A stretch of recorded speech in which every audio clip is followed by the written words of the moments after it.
மாறனேர்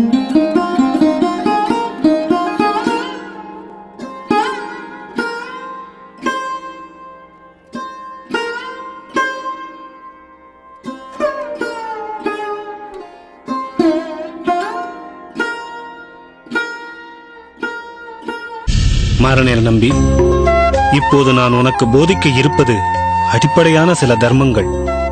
இருப்பினும் கவனமாக மனதில் கொள்ள வேண்டியவை. புரிகிறதா?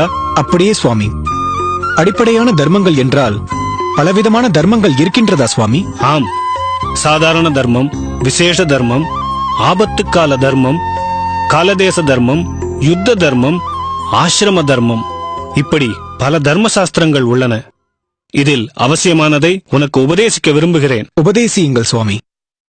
நிச்சயம் கவனமாக அவற்றை கேட்டு பயன்பெற சித்தமாய் இருக்கின்றேன் சுவாமி. சூரியன் உதிக்கும் முன் உறக்கத்திலிருந்து எழுவது மனதிற்கும் உடலுக்கும் மிகுந்த நன்மை பயப்பது, சோம்பலை விரட்ட வல்லது.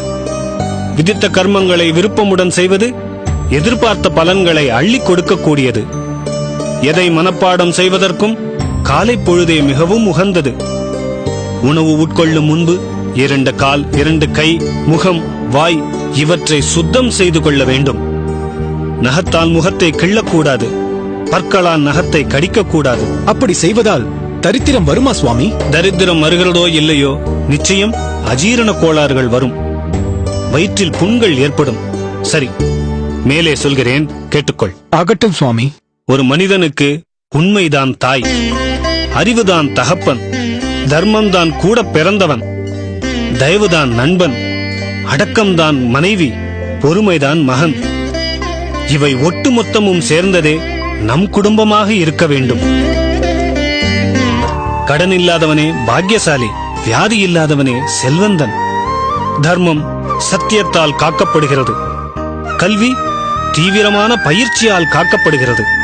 அழகு சுத்தம் செய்வதால் காக்கப்படுகிறது. மனிதனுக்கு பெருமை நன்னடத்தையால் காக்கப்படுகிறது. மனசாட்சி நீதிபதியாக இருந்து தண்டனை தருமுன் நண்பனாக இருந்து எச்சரிக்கை செய்கிறது. ஆபத்துக்கு உதவாத பிள்ளை, பசிக்கு உதவாத அன்னம், தாகத்தை தீர்க்காத தண்ணீர், வறுமை தெரியாமல் அதிகம் செலவு செய்யும் மனைவி, ஆசிரியர் உபதேசம் கேட்காத மாணவன், பாவங்களை தீர்க்காத தீர்த்தங்கள், இவை இருந்தும் பயனில்லாதவை. சக்தி இல்லாதவனுக்கு பொறுமை குணமாகிறது. சக்தி உள்ளவனுக்கு பொறுமை அலங்காரமாகிறது. பொறுமையால் உலகை வசப்படுத்தலாம். ஏன், பொறுமையால் எதை வேண்டுமானாலும்